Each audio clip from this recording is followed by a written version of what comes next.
सकाळी नाश्त्याला काय करायचा विचार केला तर राहिलेली होती रात्रीची चपाती. म्हटलं चपातीचा आज चिवडाच बनवावा म्हणून मिक्सरमध्ये चपाती बारीक करून घेतली.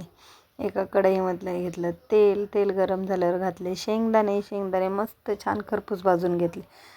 चिवड्यामध्ये काही कमी पडलं तरी चालेल पण शेंगदाणे कमी पडता कामा नये, कारण या चिवड्यामध्ये शेंगदाणे मला खूप आवडतात. मस्त शेंगदाणे खरपूस भाजून झाल्यावर घालायचं थोडंसं जिरं, मग घालायची मोहरी.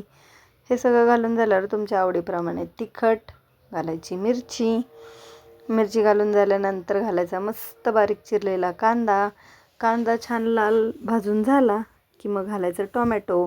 आमच्याकडे टोमॅटो मस्ट आहे. माझ्या मुलांना या चिवड्यामध्ये टोमॅटो खूप आवडतं. टोमॅटो कांदा छान भाजून झाला की मग घालायचा आपला चपातीचा क्रश आणि वरून मस्त कोथिंबीर घालून छान सजवायचं. नाश्त्याला खूप मस्त लागतं.